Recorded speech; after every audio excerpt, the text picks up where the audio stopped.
ሰላም ሰላም ጋይስ እንዴት ዋላችሁ? እንዴት ናችሁ? ሰላም ናችሁ? ቤተሰብ ሁሉ መልካም? እኔ ጋር ሁሉም ነገር ሰላም ነው፣ እግዚአብሔር ይመስገን አለው። እንዴት ቆያችሁ? እንዴት ናችሁ? ጠፋሁት አይደለ?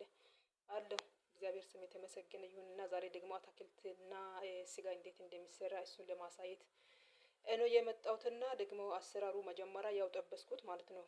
እንደዚሁ ትንሹ ጭብጥ ጭብጥ አድርጌ ይኸው ይታያችኋል። እቺን ጭብጥ ጭብጥ አድርጌ መጀመሪያ ጠበስኩት። ከጠበስኩት በኋላ በነገራችን ደግሞ ስጋው ላይ ቅመም ሁሉም ተዘጋጅቶ ነው ያለው እና ምንም ነገር አልጨመርኩም።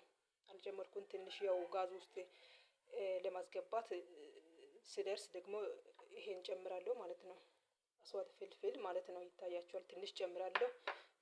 ደግሞ ጫው ትንሽ፣ ደግሞ ዘይቶን ትንሽ፣ ዘይት ደግሞ የኛው ማለት ነው ይሄ ከሱም ትንሽ ጠብ አድርጌ እሰራለሁ እንጂ ሌላ ምንም አልጨምርም። እና ከዚህ ባንድ ወረት ትንሽ ቀይ ለማድረግ ከዚህ ትንሽ እጨምራለሁ እና ሁሉም ተዘጋጅቶ ነው ያለው እና እንደዛ ይላችኋለሁ። ይሄ ነጩ ሽንኩርት ነው።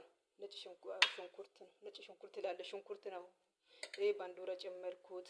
ደግሞ ቃራ ትልቁ ጨመርኩት፣ ይሄው በትልቁ ማለት ነው። እና ጣሙ እንዴት እንደሚጣፍጣችሁ ደግሞ ትንሽ ጣም እንደ ደስ የሚል እቺ ትንሿ ቃራ ጨመርኩት። እንዴት እንደሚጣፍጥ ሰርታችሁ ብትሞክሩ በጣም ደስ ይላችኋል ጋይስ። የምር ነው የምላችሁና ሰርታችሁ በቤታችሁ ሞክሩ እላችኋለሁ። ያዘጋጀሁት ቪዲዮ ይሄን ይመስላልና መጀመሪያ ስጋው ትጠብሳላችሁ ማለት ነው። እንደመጣ ጭብጥ አድርጋችሁ ትጠብሳላችሁ። ከዛም በኋላ ነው ሁሉም ነገር እንደዚህ በስኑ ላይ የምታስቀምጡትና